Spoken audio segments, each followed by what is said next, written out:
ரொம்ப சந்தோஷமான நாள் இது. ரொம்ப கோலாகலமாக நம்ம வந்து இந்த விழாவை சிறப்பித்து செலிப்ரேட் பண்ணிகிட்டு இருக்கோம். ஸோ ஃபஸ்ட்டு நம்ம வந்து ஒரு நன்றியை சொல்லிப்போம். ஏன்னா திருச்செந்தூரில் இது தலையா கடல் அலையா அப்படிங்கிற அளவுக்கு கூட்டம் வரும். அவ்வளோ கூட்டத்தில் முருகப்பெருமான் வந்து உடம்பு செய்கிற காட்சியை வந்து தூரத்தில் இருந்து பார்க்குறவங்களுக்கு ஒரு புள்ளி மாதிரி தான் தெரியும். ஆனால் நமக்கு வந்து பார்த்தீங்கன்னா இங்கே அப்படியே பக்கத்தில் இருந்து இந்த முருகப்பெருமானோட அழகை நம்ம ரசிக்க போகிறோம். எவ்வளோ பாக்கியம். நம்ம முருகன் வந்து எவ்வளோ 1000 வேலை இருக்குது. எங்களுக்கு எத்தனையோ தடங்கள் வரலாம். ஆனால் நம்ம எல்லாத்தையும் இங்கே கூட்டி வச்சிருக்கோம். இங்கே வாங்க, நம்மளெல்லாம் பார்க்கலாம்னு முருகனுக்கு ஆசை. அதனால தான் நம்ம வந்திருக்கோம். இல்லைன்னா நம்ம வந்து வர்றது கஷ்டம். ஸோ அதுக்கு முதல்ல முருகப்பெருமானுக்கு ஒரு நன்றியை சொல்லிக்கணும். அடுத்துதான் டெம்பிள் மேனேஜ்மெண்ட் எவ்வளோ அழகாக நமக்கு ஏற்பாடு பண்ணி கொடுத்துருக்காங்க. நம்மளால ஒரு வீக் டேல பண்ண முடியலையா, ஓகே வீக்கெண்டில் பண்ணிக்கலாம். நம்ம வசதிக்கு நம்ம வந்து கும்பிட்றதுக்கு ஏற்பாடு பண்ணியிருக்காங்க. அப்புறமா இன்னைக்கு இப்போ நடந்த ஹோமம் எவ்வளோ அற்புதமாக நடந்துச்சு. ஹோமம் கந்த சஷ்டி விழா அப்போ முதல் தடவையாக இப்போ ஹோமம் பண்ணியிருக்கோம். பட்டாரிகாரா அவர்களுக்கு வந்து அதுக்கு ஒரு பெரிய நன்றி. Of course we are missing Ramalinga Sastri garu in the coma today, but I hope he will join soon. So ஹோமத்தில் பார்த்தீங்கன்னா ஃபஸ்ட்டு நம்ம கணபதிக்கு ஹோமம் பண்ணோம், மோதகம்லாம் வச்சு. அதுக்கப்புறம் மூலமந்திர ஹோமம், சரவண பவ அப்படின்னு சொல்லி மூலமந்திர ஹோமம். கடைசியாக பார்த்தீங்கன்னா நம்ம என்ன பண்ணோம், ருத்ரம் சொன்னோம். ஸ்ரீருத்ரம், சிவபெருமானுக்குரிய ஸ்ரீருத்ரம் சொன்னோம்.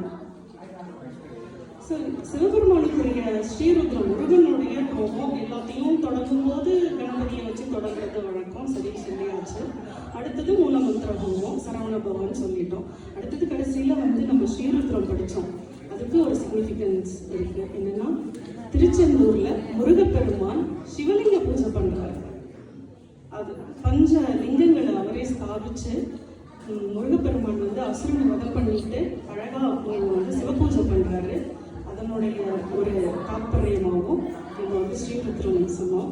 ரொம்ப அழகாக பட்டாரிகாரன் நமக்கு வந்து இந்த ஹோமத்தை செஞ்சு கொடுத்தாங்க. It is very happy. So ஒரு சின்ன ஒரு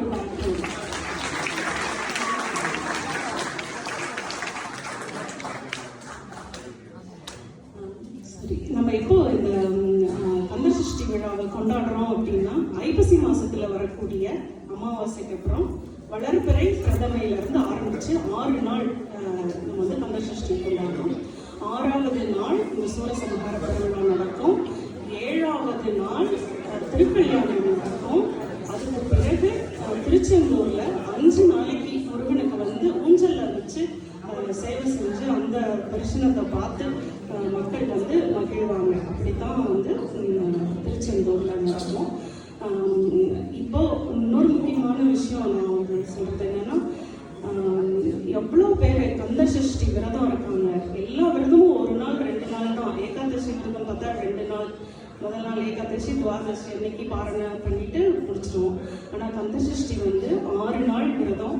எவ்வளோ பேர் உணவை விடுத்தும் விளக்கியும் வந்து அப்படி முடியாதவங்க, முழுதாக விளக்கவோ விடுக்கவோ முடியாதவங்க உணவை சுருக்கி ஒரு நேரம் மட்டும் சாப்பிட்டுக்கிறோம், இல்லை பால் பழம் மட்டும் சாப்பிட்டு இருக்கிறேன் அப்படின்னு சொல்லி அந்த கந்த சஷ்டி விழாவை 6 நாள் 7 நாள் கொண்டாடி மகிழ்வாங்க. பட் சான் அண்டோனியோவில் வந்து முருகப்பெருமான் வந்து ரொம்ப கருணை கூர்ந்து 2 நாள் அசுரனை விட்டு வச்சிருந்தார். இருந்துக்கோ, நான் வந்து சாட்டர்டே பார்த்துக்கிறாங்க அப்படின்னு சொல்லிட்டு. ஸோ அதனால் எல்லா நாளும் அது 7-8 நாள் நாம் வந்து ஒரு நம்ம சான் அண்டோனியோவுக்கு மட்டும் கந்த சஷ்டி ஒரு 9 நாள் வந்தது அப்படின்னு நம்ம சொல்லலாம்.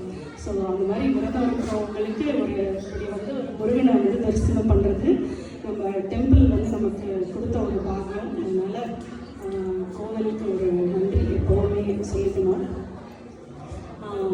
ஸோ இப்போ வந்து நம்ம திருச்செந்தூரில் எல்லா அறுபடை தலங்கள்லேயுமே நமக்கு வந்து சூரசம்ஹாரம் நடக்கும். ஆனால் திருச்செந்தூரில் தான் பார்த்தோம்னா ரொம்ப சிறப்பாக சூரசம்ஹாரம் நடக்கும் இல்லையா?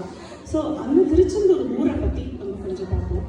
திருச்செந்தூர் வந்து 2ஆம் படை வீடு. அது மற்ற எல்லா படை வீடுகளுமே பார்த்தீங்கன்னா மலை மேலே தான் இருப்பார். குமரன் வந்து குன்றுதோறும் ஆடும் குமரன். எங்கெல்லாம் மலை இருக்கோ அங்கெல்லாம் போய் நல்லா உயரமாக உட்காந்துக்குவார். அறுபடை வீடு மட்டும் இல்லை, மருதமலை, ஊத்துமலை, இப்படி வந்து எங்கே மலைனாலே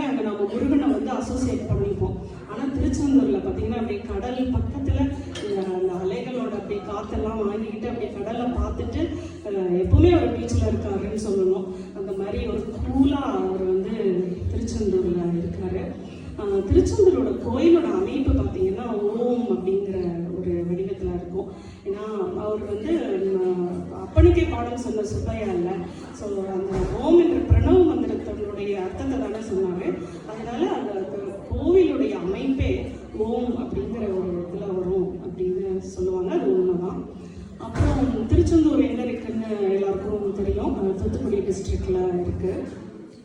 ஸோ திருச்செந்தூர் வந்து திருச்செந்தூர் இடத்தினுடைய அமைப்பு. இப்போ அடுத்தது வந்து நம்ம என்ன பார்க்கணும்னா மூலவர். திருச்செந்தூரில் மூலவர் முருகன் அப்படின்னாலே அழகு, அழகுன்ற சொல்லுக்கு முருகா அப்படின்னு சொல்லுவோம். பாலதேவராய சுவாமிகள் கந்தசஷ்டியில் என்ன சொல்கிறாருன்னு பார்த்தீங்களா? நீரிடும் நெற்றியும் நீண்ட புருவமும் பன்னீர் கண்ணும் பவளச்செவ்வாயும், லிப்ஸ்டிக் போட்ட மாதிரி பவளச்செவ்வாயும் அவருக்கு அவ்வளோ அழகான முருகன் அவர். அந்த முருகன் எல்லா தலங்கள்லையும் அறுபடை வீடுகளில் இருக்கிற மற்ற தலங்கள் இல்லை அறுபடை இல்லாத மற்ற தலங்கள்ல எப்படி இருக்கிறாரு அப்படின்னா வேல் வச்சுட்டா இருப்பாரு, இல்லைன்னா வள்ளி தெய்வமையோட இருப்பாரு. ஆனால் மூலவர் திருச்செந்தூர்ல எப்படி இருக்காருன்னா கையில ஒரு அழகான ஒரு தாமரை மலரை வச்சுட்டு இருக்காரு.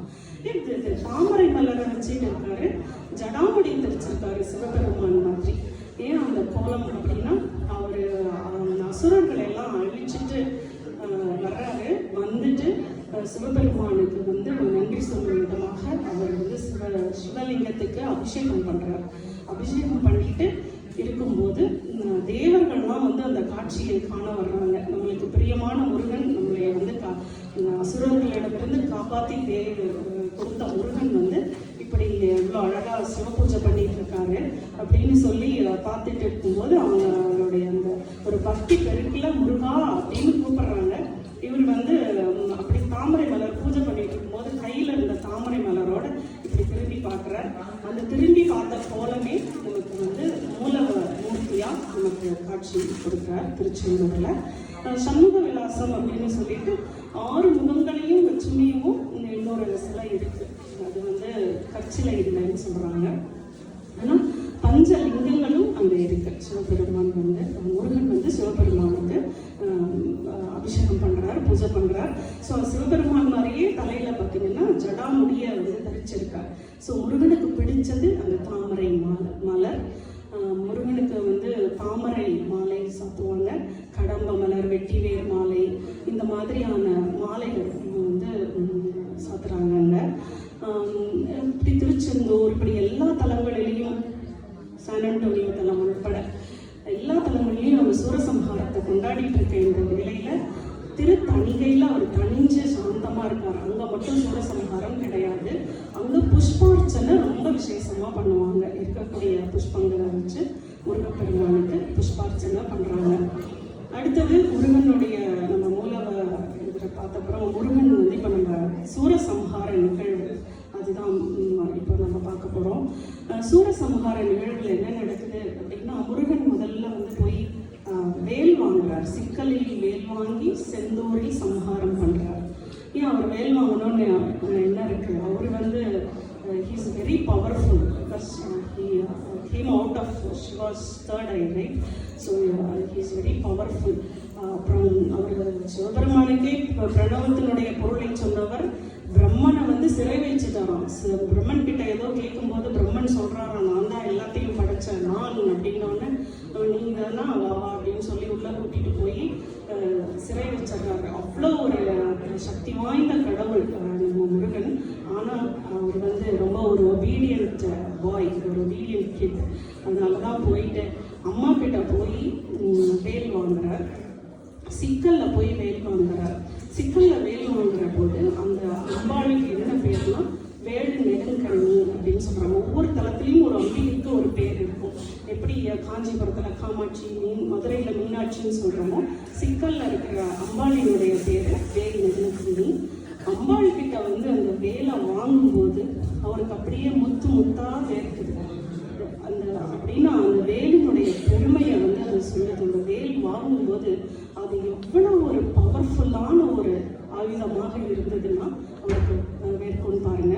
வேல் வந்து 11 ருத்ரர்களுடைய சக்தியையும் 5 பஞ்சபூதங்களினுடைய சக்தியையும் உள்ளடக்கியதான் அந்த வேல். இந்த வேல்மாறல்ல நம்ம படிக்கும்போது நீங்கள் பார்த்துருப்போம், சுடற்பருதி ஒளி குமல ஒளிப்பு அலை கொடுக்கதழல் அலைப்பழை அப்படின்னு சொல்லிட்டு சுடற்பருதின்னு ஒரு ஸ்டான்ஸை தொடங்கும். அது என்னன்னா சுடற்பருதி சூரியனை விட ஒளி மிகுந்தது, நிலவை விட ஒளி மிகுந்ததும், அப்படி ஒரு பவர்ஃபுல்லான வேல் அது. அப்புறம் என்ன சொல்றாங்க, தனித்து வழி நடக்கும் எனது இடத்தும் ஒரு புறத்தும். நான் தனியா போறப்ப எனக்கு இடப்புறத்திலையும் வலப்புறத்திலையும் இருந்து இரவு பகல் பார்க்காம என்னை காப்பாற்றும். தருக்கி நமன் அப்படின்னு ஒரு வரி வரும். அது என்னன்னா நமன்னா யமன், யமன் வந்து என்னைய கொள்ள வரும்போது என்னை காப்பாற்றுறது அப்படின்னு சொல்றாங்க. அப்புறம் துதிக்கும் அடியவருக்கு ஒருவர் கெடுக்க இடர் நினைக்கிறவர். என்னைய துதிக்கிறவங்களுக்கு, அந்த துதிக்கிற அடியவருக்கு யாராவது இடர் கொடுக்குறவங்கள, கெடுக்கணும்னு நினைக்கிறவங்கள வேரோட அழிச்சிருவாராம். குலத்தை அழிச்சிடும், குலத்தையே அழிக்கக்கூடிய வல்லமை பெற்றவர் நம் முருகப்பெருமான். அப்படிப்பட்ட அந்த சிறப்பு மிகுந்த ஒரு வேல் அவர் வாங்கிட்டு வந்துட்டு சூரசம்ஹார நிகழ்வுக்கு வராரு. திருச்செந்தூர்ல நடக்கக்கூடிய அந்த நிகழ்வு, அந்த கோடிக்கணக்கான கண்கள் அவரை வந்து பார்த்து அந்த நிகழ்வு நடக்குது. அதுல ரொம்ப ஒரு சிறப்பான அந்த நிகழ்வு என்னன்னா, மகாபாரத போர் வந்து 18 நாள் நடந்தது.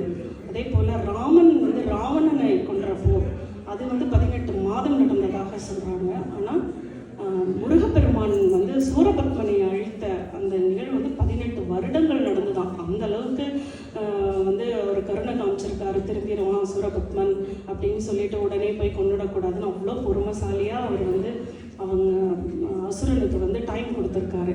அப்படிப்பட்ட அந்த ஒரு நிகழ்வை வந்து அந்த சூரசம்ஹார விழாவை பற்றிய சிறப்பு, சூரசம்ஹார போர் எப்படி நடந்தது அப்படிங்கிறத கச்சியப்ப சிவாச்சாரியார், அருணகிரிநாதர்லாம் அவ்வளோ அழகா வந்து எழுதியிருக்காங்க. சினத்தவுணர் எதிர்த்தரங்க களத்தில் குறைத்தலைகள் சிரித்தைகள் கடித்து விழித்தளர போதும் அப்படின்னு.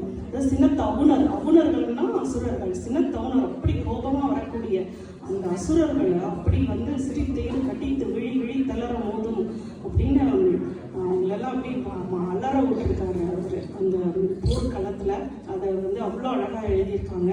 அதே மாதிரி முத்தை திருப்பத்தி திருநகையில பார்த்தாலும் திக்கட் நடிக்க கழுகோடு கழுதாட அப்படின்னு சொல்லி கடைசி 2 வரிகள் வந்து அப்படியே எப்படி அந்த கழுகு மாதிரியெல்லாம் வர்ற அந்த அசுரன், கழுகு மாதிரி வர்ற அசுரன் எல்லாம் வந்து அவர் வந்து அப்படியே எதிரிகளை வந்து வெட்டி பலிக்கிட்டு கொத்துப்படப்புறம் ஒத்துப்புறவல பெருமாளே அப்படின்னு முடியும், தர்மத்தை காக்கிறதுக்கு வந்த பெருமாளே அப்படின்னு சொல்லி முடியும். அந்த அளவுக்கு அந்த அந்த போரினுடைய உக்கிரம் வந்து அப்படி இருந்திருக்கு, அந்த அசுரனுடைய பலம் அப்படி இருந்திருக்கு. சரி, இப்போ நாம எல்லாரும் அந்த வருஷம் ஒவ்வொரு வருஷம் அதே அசுரனை வந்து நாம அசுரனை கொன்றாருன்னு சொல்லி ஒரு பொம்மையை இது பண்ணிட்டு எல்லாரும் கூடி கழிக்கிறோம் அப்படின்னா அதுக்கு என்ன ஒரு பொருள் இருக்க முடியும்னா, அசுரன் அப்படிங்கிறது வேற ஒன்றும் இல்லை, நம்மளை சுற்றி இருக்க நம்மளுக்கு உள்ள இருக்கிற எதிரிகள், நமக்குள்ளேயே இருக்கக்கூடிய ஈகோ, அப்புறம் நம்மளுக்கு வெளியில இருக்கிற நம்மளுடைய எனிமீஸ், ஈவிலைஸ், நமக்கு இருக்கிற ஃபினான்ஷியல் ப்ராப்ளம்ஸ், இந்த மாதிரி ஒரு டிஃப்ரெண்ட் டைப்ஸ் ஆஃப் ப்ராப்ளம்ஸ் தான் வந்து அந்த அசுரன் அப்படிங்கிறத உருவகப்படுத்துகிறோம். ஸோ அந்த ஒவ்வொரு தடவையும் when we are witnessing the event, we need to think that Muruga is destroying our bad qualities and our enemies also.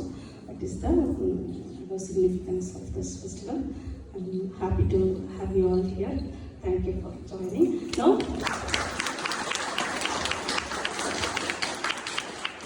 ஒரு ராஜா வரும்போது நம்ம ஒரு பராக் படிப்போம். அந்த ராஜாவினுடைய சிறப்புகளை எல்லாம் சொல்லி ராஜா வந்து வராரு, ராஜாதி ராஜா. இப்போ வந்து முருகப்பெருமான் போருக்கு தயாரிட்டு இருக்காரு. முருகப்பெருமான் வந்து வேல் கொண்டு வீழ்த்தும் போது நிச்சயமா நமக்கு இருக்கிற தீவினைகள் எல்லாமே வீழ்ந்துடும். நிறைய சொல்லிக்கிட்டே போகலாம். முருகனை கும்பிட்டா என்ன பலன் அப்படிங்கிறதையும் நான் சொல்லிடுறேன். நான் முருகனை கும்பிட்டா தலையெழுத்தே மாற்றிடுவாராம் அப்படிதான் அருணகிரிநாதர் சொல்றார். தீவினைகள் என்ன செய்து விட்டு முருகன் என்றால் நம்மை தூயவன் ஆக்கி நமக்கு வந்து நல்வழி காட்டுவார் அப்படின்னு சொல்றாங்க. முருகப்பெருமான் என்ன பண்ணாரு, இந்திராணிக்கு மாங்கல்ய பாக்கியத்தை கொடுத்திருக்காரு. இந்திரனை காப்பாத்தி, தேவேந்திரனை காப்பாத்தி, தேவேந்திரனுக்கு பதவியை கொடுத்து, பதவியை கொடுத்தாலே அவர் என்ற அர்த்தம். ஸோ பதவியை கொடுத்து பணத்தை கொடுத்து தேவேந்திரனுக்கு இந்திராணிக்கு மாங்கல்யத்தை காப்பாற்றி மகளை திருமணமும் செய்து கொண்டார். முருகனை கும்பிட்டா வந்து எந்த கஷ்டமும் இருக்காது அப்படிங்கிறது தான் இன்னொரு சிறப்பு. திருச்செந்தூரை பற்றி அதை சொல்லிடுறேன். வந்த வினையும் வருகின்ற வல்வினையும் கந்தன் என்ற சொல்ல கேட்டு கலங்கிடுது. வந்த வினையும் இதுவரைக்கும் இருந்த தீவினைகளும் அழிஞ்சு போயிடுமா, இனிமே வரக்கூடிய வல்வினைகளும் அழிஞ்சு போயிடும். கந்தன் என்ற சொல் கேட்டால் செந்தில் நகர் வேலவா, திருச்செந்தூர் நகர் வேலவா என்று சொல்லி அந்த திருநீரை நெத்தி கேட்டுக்கிட்டோம் அப்படின்னா வேற எந்த வினைகளும் நம்மை தாக்காது அப்படின்னு சொல்றாங்க. ஸோ அதனால பன்னீர் இலை விபூதி வந்து திருச்செந்தூர்ல ரொம்ப பிரசித்தி பெற்றது. பன்னீர் இலையில வந்து விபூதியை வடிச்சு தருவாங்க. அது வந்து நம்மளுடைய நோய்களை தீர்க்க வல்லது. அது யாராவது திருச்செந்தூர் போயிருந்தீங்கன்னா எப்பயாவது வாங்கிட்டு இருந்தீங்கன்னா எங்களுக்கும் கொஞ்சம் ஷேர் பண்ணுங்க. ஸோ இதுதான் திருச்செந்தூர் மகிமை. இப்போ வந்து நம்ம ஒவ்வொரு அசுரன் 3 அசுரர்கள் வரப்போறாங்க. அசுரன் என்ன சூரபத்மன் என்ன நினைக்கிறாருன்னா, என்ன ஒரு பாலகன் சின்ன பையனுக்கு நான் போய் ஃபர்ஸ்ட் ஃபைட் பண்ண மாட்டேன், என்னோட பையன் பிள்ளைங்க எல்லாம் ஃபர்ஸ்ட் போட்டோம், எல்லாரும் போட்டோம் அப்படின்னு சொல்லிலாம் அனுப்புறாரு. முருகன் வந்து வீரபாகு தான் மினிஸ்டர், அவரை வந்து சொல்ற நீ கொஞ்சம் இதாரு இந்த மாதிரி பண்ணாதன்னு. ஆனால் அவர் கேட்க மாட்டேங்கிறாரு. கடைசியில் வந்துடுறாரு. வந்த பிறகு போருக்கு நேருக்கு நேராக நிற்கிறாங்க. யாரும் சூரபத்மனும் முருகனும் இப்படி எதிரில் நிற்கும் போது முருகப்பெருமான் என்னவா காட்சி கொடுக்குறாருன்னா விஸ்வரூப காட்சி கொடுக்குறாரு. விஸ்வரூப காட்சி கொடுக்கும் பொழுது அந்த அசுரன் நினைக்கிறானா, முருகா நீ பாலகன், நீ சின்ன பையன் நினைச்சேன், ஆனால் உன்னுடைய பராக்கிரமம் எனக்கு தெரியாம போச்சு, உன்னோட காலை தொட்டு கும்பிடணும் போல இருக்கு, உன்னுடைய புகழை எனக்கு நாவால பாடணும் போல இருக்கு, உனக்கு வந்து பூஜைகள் பண்ணணும் போல இருக்கு, ஆனால் எனக்கு வந்து மானம் வைக்கணும், அப்படி பண்ணணும்னா நான் என்ன பண்ணுவேன் அப்படின்னு சொல்லி அவரே மனசுல நினைக்கிறானா. அதுதான் நம்மளுடைய ஈகோ. நமக்கு சில இடத்துல தப்புன்னு தெரிஞ்சா கூட நான் ஒத்துக்க மாட்டேன், நம்ம முடிஞ்ச வரைக்கும் நம்ம ரைட்னே பண்ணுவோன்னு இருப்போம் இல்லையா, அதுதான். ஸோ அப்படி ஒரு விஸ்வரூப தரிசனம் கொடுத்து முருகன் வந்து அசுரனை கொண்டாடுன்னு சொல்ல முடியாது, அசுரனை வந்து நல்லாலாம் மாற்றி சேவலாம் மயிலாம் வச்சு அசுரனையும் நம்மளை கும்பிட வச்சுட்டாரு அப்படின்னு தான் சொல்லணும். ஸோ தீவிரமாக இருந்தால் கூட நம்ம முருகனை கும்பிட்டோம் அப்படின்னா பெற்றவன் நீ ஒரு பொறுப்பது உன் கடல். ஸோ என்ன தப்பு பண்ணாலும் நீ என்ன பெத்தலாம் நான் வந்து உன்னை பொறுக்கணும். வள்ளல் நீ, உன் மனைவி வள்ளனுடைய மனைவி வள்ளி, நீங்கள் 2 பேரும் தான் என்னுடைய பேரண்ட்ஸு, என்னை வந்து நீங்கள் காப்பாற்றணும் அப்படின்னு சொல்லிட்டு ரொம்ப அழகாக முருகப்பெருமான் வந்து கொடுக்குறாரு. ஆனால் ராவணன் மற்ற போர்கள் எல்லாம் பார்த்தீங்கன்னா எதிரிகளை வந்து கொண்டுடுவாங்க, அவ்வளோதான். ஆனால் முருகப்பெருமானுடைய சிறப்பு, முருகப்பெருமான் கிட்ட நம்ம வந்துட்டோம் அப்படின்னா நம்மளுக்கு துதிப்போருக்கு வல்வினைப்போம். கந்தசஷ்டி கவசத்தில் எடுத்த உடனே என்ன நடக்கும் அப்படின்னா என்னை துதித்தவர்களுக்கு வல்வினைகள் போயிடும். அதெல்லாம் வந்து அவர் முதல்ல எடுத்த உடனே சொல்றார். ஸோ இவ்வளோ முருகப்பெருமான் வந்து நம்மளுடைய இப்படி கந்த கடவுள் நம்ம சொந்த கடவுள்ங்கிறதுல நமக்கு எவ்வளோ பெருமை இருக்கும் இல்லையா. ஸோ அப்படி ஒரு முருகப்பெருமானுக்கு நம்ம ஒரு அரோகரா கோஷம் சந்தோஷமா போடுவோம் இன்னைக்கு. அடுத்ததாக இப்போ நம்ம முருகப்பெருமானுக்கு ஒரு வெல்கமிங் இது பராக் படிச்சுட்டு முருகப்பெருமானையும் அசுரர்களையும் நமக்கு இந்த காட்சியை இப்போ காண போகிறோம். நமக்கு எல்லா நலன்களும் முருகப்பெருமான் அருள்வார். மிக்க நன்றி.